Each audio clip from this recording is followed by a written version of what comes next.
E a gente começa falando sobre luto.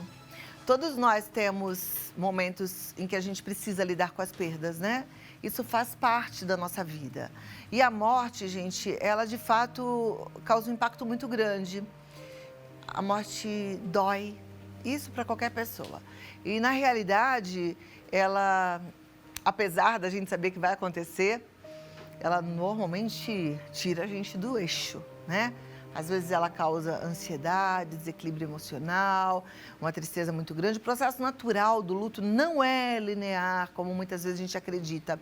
Ele é permeado por altos e baixos, idas e vindas. E a produção preparou um VT que fala sobre esse assunto e daqui a pouco a gente entra nele com a especialista que já está aqui. Vamos conferir o VT. O luto significa um sentimento profundo de tristeza e pesar pela morte de alguém ou pelos diversos processos que envolvem sentimento de perda em diferentes contextos. Sempre que passamos por um episódio de perda, seja de um ente querido, um emprego ou um distanciamento, podemos experimentar as sensações causadas pelo luto. Para melhor entender o luto, é necessário entender alguns estágios dele e é de extrema importância perceber que cada indivíduo vivencia esses estágios em tempos diferentes. Vamos saber mais sobre o assunto?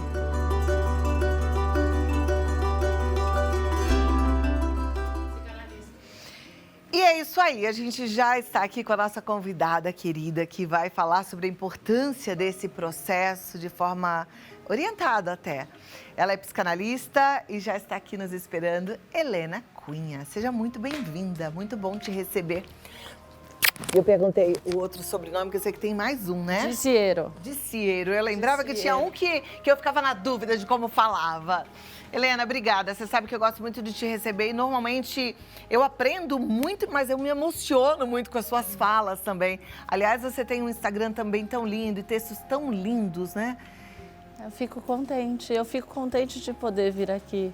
E eu fico contente também da gente começar o programa com você tendo esquecido o meu sobrenome, porque afinal de contas, Diciero é o sobrenome do meu pai, que é o meu luto, que eu vivi há 10 anos atrás. Então é muito bom, porque assim eu posso homenageá-lo aqui, ao vivo. Não queria falar só Cunha, senti vontade de falar o Diciero, mas eu falei, como que é mesmo? Mas olha só, assim a gente também dá o palco para o nome ficar grande, alto e em bom tom, não é verdade? Nada é por acaso, olha que coisa boa. Para os psicanalistas, jamais. Jamais, né? Vocês entendem que todas as coisas estão de alguma forma relacionadas? Eu acho que sim, eu acho que a gente é construído por uma série de tramas inconscientes que vão nos dando as linhas de quem a gente é, não é verdade? O Freud, ele fala que a gente é construído por uma série de lutos. Que o nosso ego, que quem a gente é, nós somos uma espécie de mosaico de todas as pessoas que passaram por nós, que nos deixaram algum tipo de aprendizado. A nossa identidade é formada por cada pessoa que a gente amou, pranteou, chorou, separou. É muito bonito isso. Quando a gente pensa sobre isso, o luto deixa de ser algo que a gente não quer encostar e passa a virar algo da nossa identidade, porque a nossa vida ela é permeada mesmo por esses momentos, não há como escapar. Então eu acho que é uma honra poder estar aqui, até porque a gente está num momento social bastante delicado, que a cultura da felicidade é que dita a nossa vida. Temos que ser felizes, reage, bottom cropped, né? E não é bem assim, né? Quando a gente fala de lidar com esse processo de luto, a gente precisa incluir viver o luto? E o que é viver o luto? Os psicanalistas falam em trabalho de luto, né? Eu acho que é muito bonita essa expressão e ela é muito generosa. Porque o luto é algo que dá trabalho, que leva um tempo, que tem um custo emocional muito grande, né? Não tem nada a ver com essa coisa urgente da vida atual. O luto exige um silêncio, um recolhimento, né? Lamber a ferida, né? Como dizem. São momentos que vão dando um contorno para aquele indivíduo que está despedaçado mesmo, porque a dor da perda de alguém arranca algo que é muito precioso dentro de você, né? E não adianta, a única coisa generosa com a dor da gente é o tempo. Então, às vezes eu me deparo com mensagens de telespectadoras e tem algumas histórias que vêm no meu coração agora, de mães, esposas, que estão vivendo luto e que se entregaram para essa dor há muitos anos. Isso me deixa preocupada. Então, quando você propôs, vamos falar de luto, na hora me veio assim, puxa, quem sabe a gente de alguma forma possa ajudar essas pessoas. Porque, assim, eu entendo e concordo com você que a gente está nessa cultura da felicidade e não é para ser desse jeito, porque a gente é gente, a gente tem nossos sentimentos e todos eles são importantes para o nosso crescimento e para o nosso desenvolvimento como ser humano. E ficar parado na dor, eu não consigo enxergar como algo que seja bom. Porque aí não é luto, aí é melancolia. O luto é um processo que, por mais penoso e doloroso, uma hora ele vai se concluir, ele vai se sublimar, né? Mas a melancolia é quando o sujeito se vê identificado com aquilo que ele perdeu, ele não consegue sair desse lugar, né? Uma das formas que eu acho que ajuda muito o sujeito melancólico sair desse enredamento doloroso, desse ressentimento, no sentido de ficar sentindo, é ele entrar em contato com a experiência de compartilhar, de falar. Porque falar é uma forma também de dividir algo meu com você. A Rosa Monteiro, ela fala, a Rosa Monteiro é uma escritora que ela tem um livro chamado A Ridícula Ideia de Nunca Mais Te Ver, que é a coisa mais linda, que ela fala do processo de luto dela com o marido e faz um paralelo com a história da Marie Curie. E aí ela fala que quando a dor vem, a primeira coisa que ela te arranca é a palavra, né? E eu acho que essa situação que o luto envolve do silêncio e do silenciamento do sujeito, às vezes se cristaliza, né? Quanto mais a gente puder falar do que a gente está sentindo, mais isso vai ecoar, sabe? Porque as pessoas também não têm muita paciência para ouvir a dor do outro. Né? Essa reage bottom cropped, pensa positivo. É mais ou menos assim, ok, vamos mudar de assunto. Ok, vamos lá, vira a página, né? Não, se eu pudesse virar a página, eu estava virando, eu não estava aqui dividindo com você a minha dor, não é verdade? Agora, falar das coisas que viveu, falar das pessoas, isso alivia ou vai dar mais saudade? E desde quando sentir saudade é ruim? A Aline Bay, que escreveu O Peso do Pássaro Morto, que é um livro que eu amo, ela tem 30 anos, ela escreveu assim, a saudade é o amor dos vivos. Porque se por um lado a saudade traz uma dor e traz uma lembrança, por outro ela é o reencontro. E o ser humano, ele é como as plantas, ele vai em direção à vida. Uma hora, esse caminho dessa travessia, né? Sabe o Salmo 23 que fala, enquanto eu caminhava no vale sombrio da morte, né? Da sombra e da morte, né? Em algum momento esse amor pela vida vai ser despertado outra vez, eu confio. E eu tenho esperança na capacidade do ser humano de se voltar para a vida, né? Então, eu acho que a gente tem que confiar. Talvez o que eu sinto que é mais difícil é as pessoas aguentarem o tempo de suportar até que aquela dor mude de prateleira. Num primeiro momento a gente acorda, a dor está ali, na primeira prateleira. Com a ajuda do tempo, ela vai mudando de prateleira, ela nunca deixa de estar lá. Olha só, eu estou aqui começando o programa falando do meu pai que morreu há 10 anos atrás, mas hoje eu consigo falar sorrindo. Com saudade, mas já não é mais uma saudade sangrenta, é uma saudade de gratidão. Quando você transforma a experiência da dor numa gratidão de poder tolerar algo que foi doloroso, mas ao mesmo tempo te alimenta, né? A saudade é um lugar que te alimenta, é só meu. E essa é a vingança, porque na saudade o outro está vivo. Aquela pessoa que eu perdi fica viva dentro da minha saudade. Então, eu não sei se sentir saudade é ruim. Não, muito pelo contrário. Acho que sentir saudade é bom, né? Traz Dói, pra perto. mas Dói, traz mas traz pra perto. Né? Muito bem colocado. Eu falo que a Helena é maravilhosa, é de uma sensibilidade, uma inteligência que me encanta. E quando a gente pensou no tema, e eu já disse, a minha intenção era ajudar, aí já vem na minha cabeça assim, puxa, mas então, será que a gente de fato consegue ajudar alguém falando? Porque, pelo que eu estou entendendo, as pessoas precisam encontrar dentro delas mesmas espaço para sentir essa dor, para sentir esse luto. Olha, talvez eu não sei se a gente consegue ajudar alguém falando, mas talvez a gente possa ajudar alguém ouvindo, tendo a paciência de acolher e de entender que o processo do luto, ele envolve também uma necessidade de um aconchego no outro. Então, na verdade, quando eu pensei a pauta é para quem está em luto, não. A pauta é para você que conhece alguém que está em luto. A pauta é para a gente mudar enquanto ser humano, porque se a gente está aqui para receber esse amor de Deus que é gigante, expandir esse amor para amar as pessoas que estão à nossa volta, é para a gente entender como é que a gente fica melhor. Porque a gente fica bem quando a gente faz o outro bem. E o que faz o outro bem, estamos aprendendo, não é o blá, blá, blá. Mas é o ouvir, é o acolher. É o acolher, e é não ter pressa e não fazer a pessoa se sentir... Porque a pessoa está ali perdida, né, angustiada, sem saber o que fazer. Né? Ela está pedindo, às vezes ela só quer falar, ou às vezes ela só quer estar no canto dela. Ou às vezes ela quer prantear mesmo. Até esgotar, até gastar. É verdade.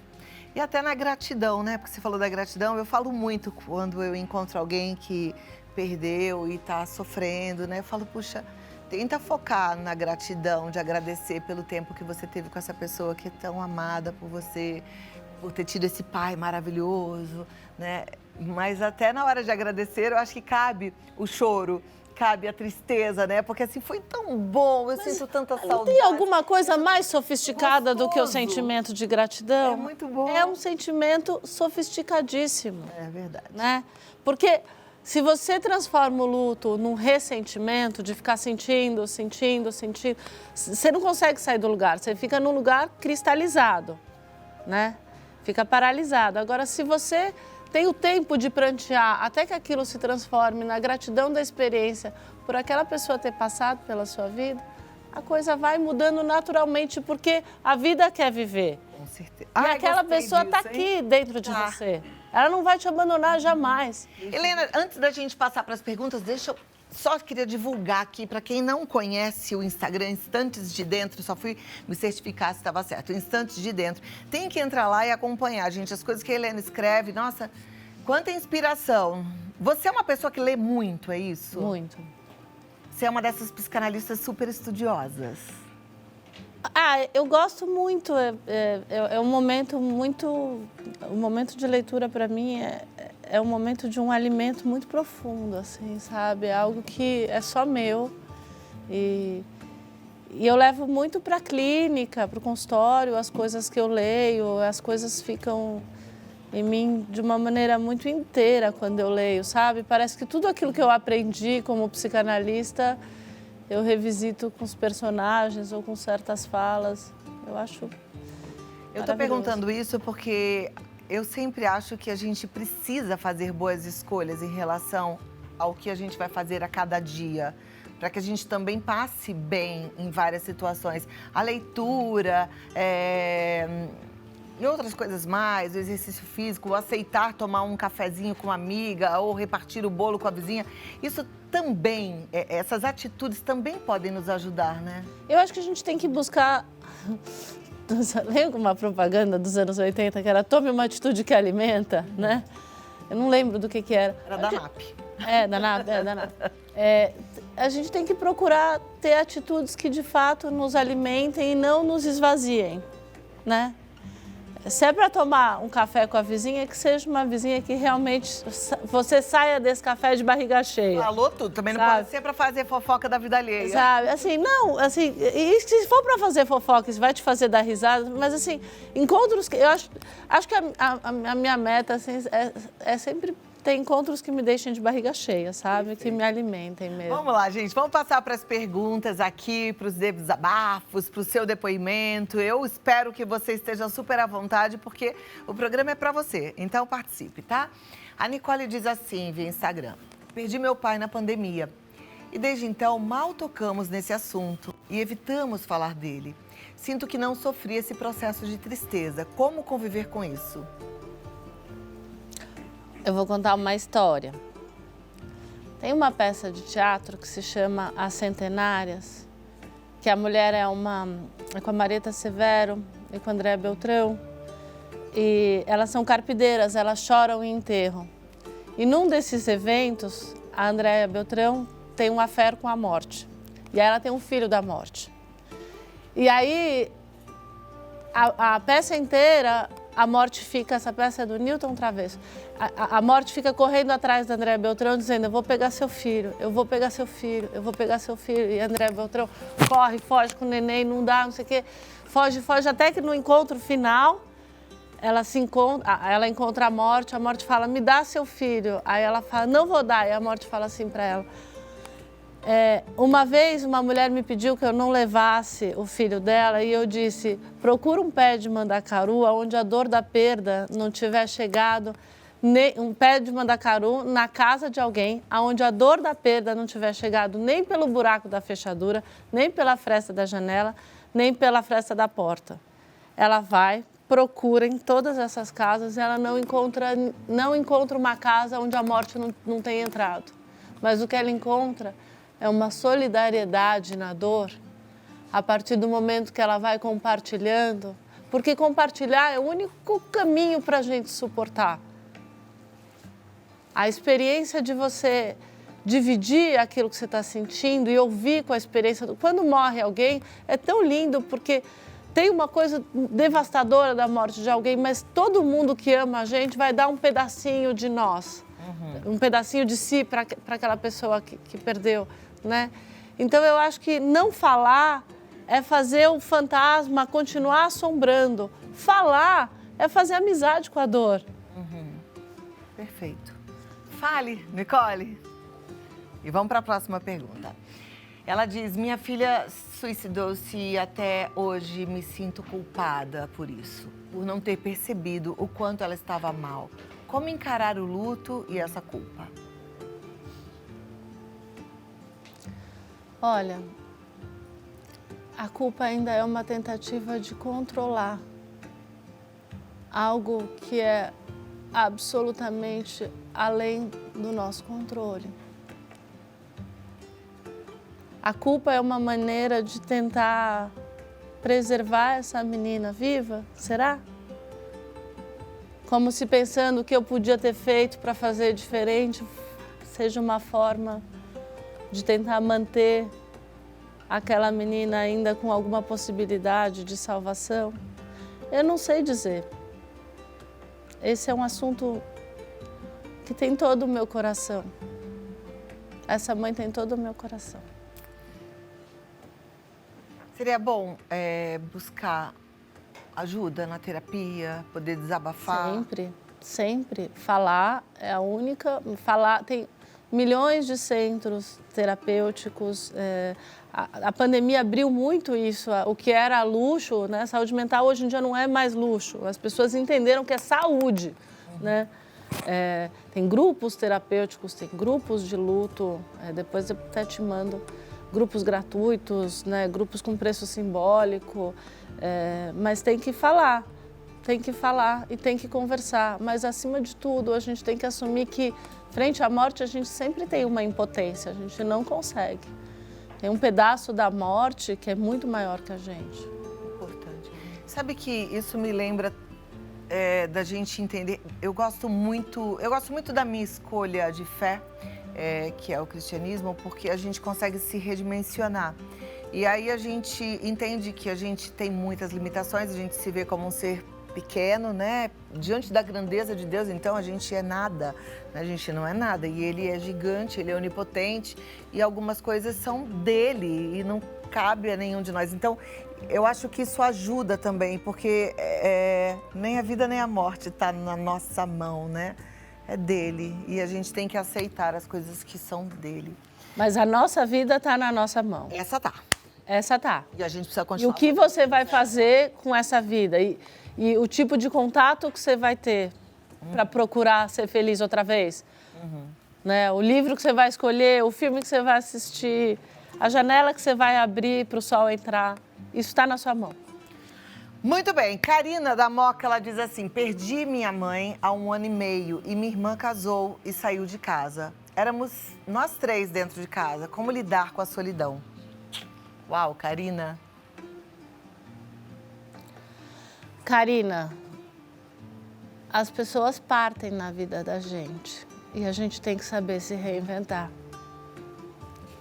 A solidão, ela tem um eco silencioso, mas que precisa nos empurrar para novas construções. Porque se tudo correr bem, a gente perde a mãe. Se a irmã casou, ela está procurando uma outra travessia na vida. Por que você está lidando com a solidão e não com a liberdade? Também agora você pode começar de novo. Sempre é hora de recomeçar. Gostei. A palavra é liberdade. Vamos celebrar a liberdade. E você falou, né, uma vez que você veio aqui falar de ninho vazio, que você falou, se seu filho casou, se sua irmã casou, se foi embora, é porque deu tudo certo. É porque deu tudo certo. Que bom. Vamos lá. Próxima pergunta ou desabafo é do Jackson. Ele diz: gostaria de saber qual o momento em que percebemos que a pessoa abriu mão da própria vida por conta do luto. Amei essa pergunta, porque é justamente isso que eu falei, né? Aquela Esse hora pedaço. que me incomoda. Eu acho que a gente tem que prestar atenção na constância do afeto da tristeza, né? A constância, ela é muito importante, né? E como aquela pessoa está lidando com aquela dor. E se a dor está maior que a própria pessoa, ela tem que pedir ajuda, tem que falar. Não estou aguentando, está difícil. O luto, em espanhol, é duelo, luta, né? Luto lembra uma outra palavra chamada luta. É uma luta, às vezes a gente está perdendo essa luta. E nessa hora tem que saber pedir socorro. Perfeito. Então, você falou pela constância do quanto a gente está convivendo com a dor. Então, tá doendo todo dia, tô sofrendo todo dia, tô com vontade de nada todo dia, precisa falar, alguém me ajuda, tô precisando, é isso. Sim, porque aí você está identificando, por um tempo, esse sentimento é normal, é digno, é o que se dá mesmo. O que é esse tempo, Helena? É muito relativo. É relativo, mas, por exemplo, as pessoas que estão lá vivendo esse luto há 5, 10 anos. Aí já deixou de ser luto e vira melancolia, porque a vida continua há 5, 10 anos. Uhum. Essa vida está continuando, as pessoas estão casando, a Copa do Mundo está rolando, as eleições, o mundo... Eu me lembro quando meu pai morreu, eu acordei de manhã e o sol raiou. Eu falei, nossa, o mundo... Eu estou aqui sangrando, mas o mundo... Que bonito! O mundo não me abandonou. E aí eu falei, acho que eu vou para o consultório. E aí eu fui atender, e quando eu terminei o dia com aquela dor enorme, eu terminei e falei, nossa, eu consegui, eu estou sangrando e eu trabalhei e ninguém percebeu. E isso me dava força, porque a partir do momento que eu ia me vendo capaz, eu ia falando, puxa, não vou aguentar mais um dia. Hoje vai ser melhor que ontem. Hoje eu vou sangrar menos. E se não sangrava, e se sangrava mais, também tudo bem. Amanhã, quem sabe... Né? E vamos vivendo, a vida não para, né? Lili diz, ultimamente não consigo chorar pela perda de uma pessoa querida. Estou insensível? Não, às vezes é porque está doendo muito. E às vezes você está paralisado ainda tentando processar. Se você conseguir chorar, porque chorar é uma catarse, né? Uma maneira de lavar a alma, mas não se pressione, tenha tolerância. Eu acho que talvez a palavra também do luto, o que eu acho mais importante é a gente poder tolerar os estados que não são os esperados, né? Eu tinha uma amiga que quando a mãe morreu, ela saía com outra amiga e ficava gritando na rua, minha mãe morreu, minha mãe morreu, sabe? Tipo, era o que ela precisava fazer, ela precisava pôr pra fora. Não era muito normal? De perto ninguém é normal. Que bom que ela tinha uma melhor amiga para dirigir o carro dela, na verdade. Sabe que outro dia eu ouvi de uma pessoa muito próxima, muito amada, ela falou, eu não quero ir no enterro, porque eu pedi a Deus uma vez para nunca mais chorar. E eu não consigo chorar, mesmo quando eu queria chorar. Não choro mais, eu não sei mais chorar. Pode acontecer isso, a pessoa não conseguir mais chorar? Olha, pode. tudo pode acontecer, mas a gente ri. O Caetano Veloso fala uma coisa tão bonita no documentário dele, Narciso em Férias, que ele fala que quando a gente chora, a gente tem uma descarga emocional tão grande que o nosso espírito, aquilo que está dentro da nossa alma, se materializa. Que é um fluido, né, divino, né?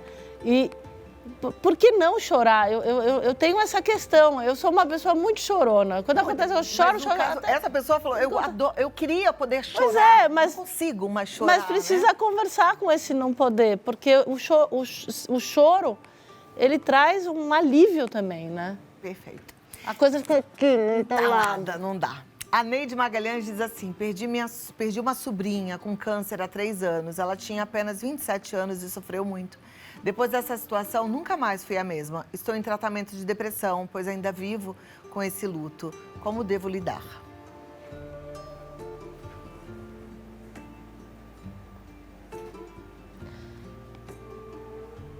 A vida continua na vida que você viveu, disse Manuel Bandeira para o Mário de Andrade. Quando o Mário de Andrade morreu, ele escreveu um poema que diz: a vida continua na vida que você viveu. Né? A vida continua com todos os rastros que aquela pessoa deixou. Né? Talvez a pessoa que manda uma pergunta dessa está com um fio de esperança ainda para lidar com o luto. É uma pergunta que é um fio de esperança. Seguir em frente, ela está em tratamento, está em bom caminho. E vamos lá. Próxima da Maria Gonçalves, Rio Grande do Sul. Minha mãe teve câncer de intestino na pandemia e ficou 2 anos se tratando até que veio a falecer.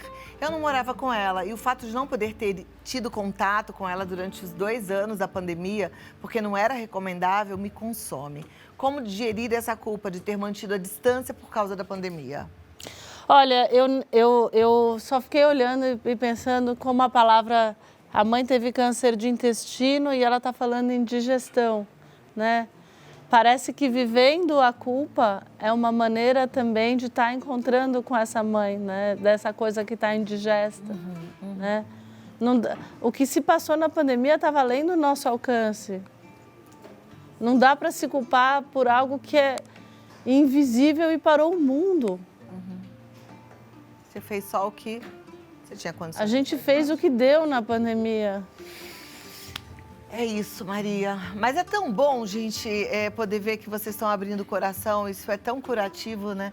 A Cristina diz, perdi minha mãe há 9 meses. Penso no nosso reencontro e isso me conforta. Não, você está certíssima. Certíssima, certíssima. Você está pensando em reencontro? Você está pensando em esperança? Você está pensando num amanhã? Está te fazendo bem? Tá tudo bem. Tá tudo bem. Vamos lá, obrigada, Cristina. A próxima mensagem já vai para a tela, é da Regina. Ela diz, eu ainda estou de luto pelo meu pai, ele nos deixou, está um vazio enorme. Gostaria de saber como não pensar e chorar tanto. Eu sou sempre a favor de pensar e de chorar até que uma hora... Pode até acrescentar mais uma palavra. Pense, chore e fale. E fale, pense, chore e fale. Só não esquece que sempre tem alguém ali tentando te chamar para a vida. É isso. Eu não disse que ia ser um papo muito gostoso? E como é bom você estar se sentindo agora mais acolhida e sentindo que a sua dor está acolhida também. Acolha você essa dor. O mundo está aqui pronto para você, para acolher a sua dor, mas também para te chamar, como a Helena falou, para a vida. No seu tempo. No seu tempo. No seu tempo. Com calma. Não precisa sair igual é no Instagram, todo mundo fingindo que tá feliz o tempo todo. Posso falar uma coisa rapidinho? Deve, à vontade.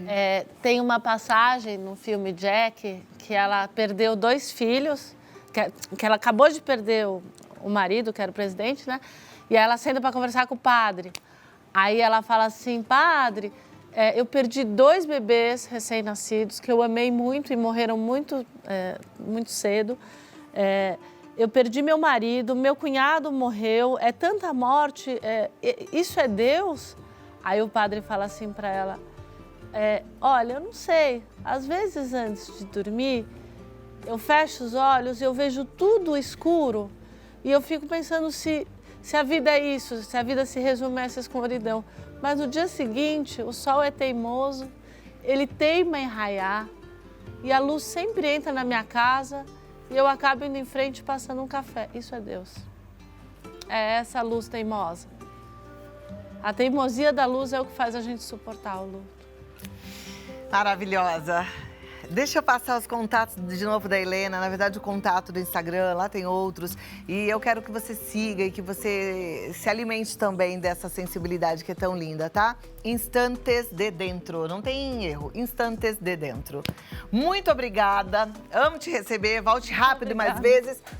Eu que agradeço. E leva um beijo para aquela sua família linda. Obrigada. Tá bom?